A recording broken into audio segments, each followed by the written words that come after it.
আসসালামু আলাইকুম, স্বাগতম ত্রিপুলি নলেজ স্টেশনে। আমি আব্দুল্লাহ নাহিদ রয়েছে আপনাদের সাথে।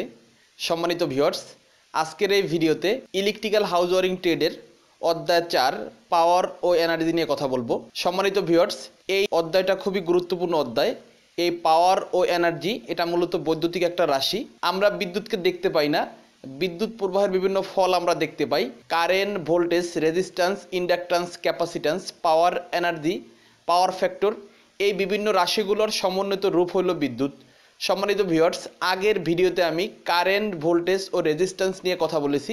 এই পাওয়ার বলতে বোঝানো হয় বিদ্যুৎ শক্তি কর্তৃক প্রতি সেকেন্ডে যে পরিমাণ কাজ সম্পাদিত হয় তাকে পাওয়ার বলা হয়। সম্মানিত ভিউয়ার্স, এই পাওয়ারের প্রতীক হলো পি। বৈদ্যুতিক পাওয়ারের একক দুই ধরনের হয়ে থাকে, একটা ইলেকট্রিক্যাল, একটা মেকানিক্যাল। ইলেকট্রিক্যাল ক্ষেত্রে পাওয়ারের একক ধরা হয় ওয়াট, আবার বড় একক ধরা হয় কিলোওয়াট, মেগাওয়াট, টেরাওয়াট বা গিগাওয়াট। আর মেকানিক্যাল ক্ষেত্রে ইলেকট্রিক্যাল পাওয়ারের একক ধরা হয় এইচপি। এইচপি এর পুনরূপ হলো হর্স পাওয়ার। সম্মানিত ভিউয়ার্স, আমরা নর্মালি এক গোড়া মোটর বলি। এই শব্দটা হলো নন টেকনিক্যাল ভাষা। স্ট্যান্ডার্ড ভাষা হবে 1 এসপির মোটর। 1 এসপি সমান 746 ওয়াট, আর আন্তর্জাতিক বলা হলে 735.5 ওয়াট। এই বৈদ্যুতিক পাওয়ার পরিমাপ করা হয় ওয়াট মিটারের সাহায্যে। ওয়াট মিটারে দুইটি কয়েল থাকে, কারেন্ট কয়েল ও প্রেসার কয়েল।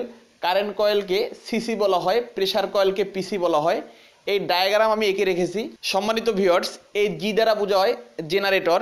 ইলেকট্রিক্যাল সেক্টরের দুইটা সোর্স আছে, একটা হলো জেনারেটর, একটা হলো ব্যাটারি। এই সিসি দ্বারা কারেন্ট কয়েলকে বোঝানো হয়, এই পিসি দ্বারা প্রেসার কয়েলকে বোঝানো হয়।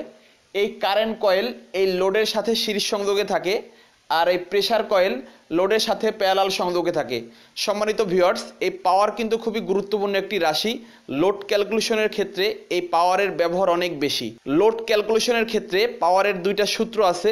সিঙ্গেল ফেজের ক্ষেত্রে পাওয়ারের সূত্র হলো পি = VI cos θ, আর থ্রি ফেজের ক্ষেত্রে পাওয়ারের সূত্র হলো পি = √3 VI cos θ। এই লোড ক্যালকুলেশন প্রসেসটা খুবই গুরুত্বপূর্ণ একটা বিষয়। আপনি যদি একজন ইলেকট্রিশিয়ান হয়ে থাকেন বা ইঞ্জিনিয়ার হয়ে থাকেন, এই লোড ক্যালকুলেশন জানলে আপনার ডিমান্ড অনেক বেশি থাকবে। সম্মানিত ভিউয়ার্স, আমি লোড ক্যালকুলেশন প্রসেসে তাকে একটা দেখিয়ে রেখেছি। সিঙ্গেল ফেজের ক্ষেত্রে পি = VI cos θ। আমি এই জায়গায় কারেন্ট বের করব। এই কারেন্ট বের করলে আইটা এ পাশে চলে আসলো। তারপরে এই 1000 বলতে পি বোঝানো হয়েছে পাওয়ার। আমরা জানি পাওয়ারের একক ওয়াট। আমরা জানি আবাসিক ভোল্টেজ গ্রেডের মান হলো 230 ভোল্ট বা 220 ভোল্ট। আমি এই জায়গায় 1000 ধরছি পাওয়ার, 1000 ওয়াট। আর ভি cos θ, ভি বলতে ভোল্টেজকে বোঝানো হয়, আর এই cos θ বলতে পাওয়ার ফ্যাক্টরের একককে বোঝানো হয়। পাওয়ার ফ্যাক্টরের একক হলো cos θ। আবার পাওয়ার ফ্যাক্টর কাকে বলে? cos θ কেও পাওয়ার ফ্যাক্টর বলা হয়। cos θ এর স্ট্যান্ডার্ড মান হলো 0.8 বা 0.9। cos θ এর মান বা পাওয়ার ফ্যাক্টরের মান কখনো 1 পসিবল না। 0.8 বা 0.9 হলে স্ট্যান্ডার্ড হবে। এজন্য 220 হলো সরবরাহ ভোল্টেজ, 0.8 হলো পাওয়ার ফ্যাক্টরের মান, 1000 দিয়ে ভাগ করলে নিয়ারেবল 6 এম্পিয়ার। তাহলে আপনি বুঝতে পারলেন, যদি সিঙ্গেল ফেজ লাইনে 1000 ওয়াট লোড থাকে সেক্ষেত্রে আপনার কারেন্ট হবে 6 এম্পিয়ার। এভাবে আপনি থ্রি ফেজের ক্ষেত্রেও লোড ক্যালকুলেশন করতে পারেন। P = √3 VI cos θ। সেইমভাবে লোড ক্যালকুলেশন করবেন।